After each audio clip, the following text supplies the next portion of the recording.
On est sur la commune de Montigny, dans le Cher. Le but des travaux sur cette commune, c'est de remplacer les branchements en plomb. Avant, la compétence était portée par un syndicat qui regroupait 3 communes. L'investissement sur les réseaux a été assez limité, donc on a un peu de rattrapage à faire. Ce rattrapage est possible grâce à la mutualisation et donc au transfert de compétences à la communauté de communes, notamment via la convergence des tarifs qui permet de financer les investissements justement sur les réseaux.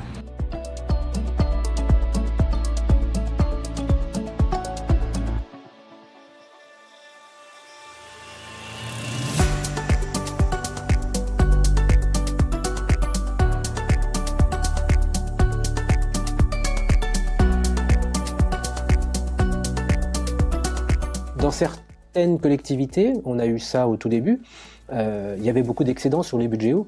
D'ailleurs, certaines communes ont voulu récupérer leurs excédents quand on a fusionné, ce qui n'est pas forcément la meilleure des choses à faire pour avoir une capacité d'investissement dès le départ. On a 1,6 million d'euros prévus sur le réseau d'eau cette année, on en a pour plus de 3 millions prévus sur le réseau d'assainissement. Pourquoi on est obligé d'augmenter l'eau? On ne l'augmente pas pour se faire plaisir, on l'augmente parce que ça a un coût. Et ce coût, c'est les travaux de renouvellement de réseaux, de canalisation, de châteaux d'eau, etc. Le transfert des excédents budgétaires a été pour nous une vraie difficulté. J'avais proposé de prendre la délibération liée au transfert en 2 temps, à savoir une première délibération qui disait si on transfère la compétence eau et assainissement, on transfère automatiquement les excédents budgétaires. Et une fois cette délibération votée, on a ensuite délibéré sur le transfert de compétences, afin d'éviter que 2, 3 ou 4 communes sur les 30 décident de ne pas transférer leurs excédents, ce qui pour moi était un non-sens. Ce qu'il aurait fallu, c'était que le législateur soit extrêmement clair sur le fait que transfert de compétences égale transfert des excédents budgétaires.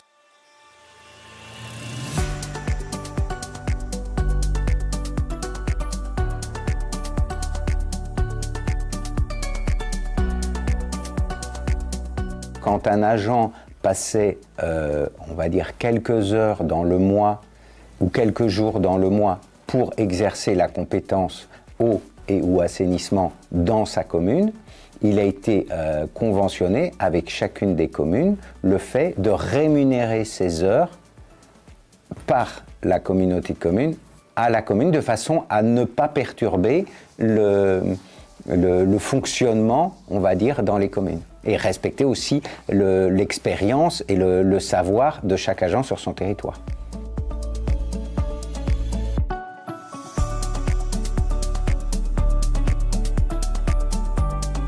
Au départ, c'était vraiment un parlement avec l'idée d'y associer les habitants. Donc ça, c'était l'idée de mon prédécesseur. Bonne idée, bien sûr. Concrètement, très vite, on s'est rendu compte que ça mobilisait pas les foules. C'est surtout devenu une commission d'élus. On a créé un comité de pilotage et des groupes de travail. Alors il y en avait un sur l'organisation, un sur le patrimoine, un sur les finances et un sur la gouvernance. Le Parlement de l'eau existe toujours. C'est très apaisé.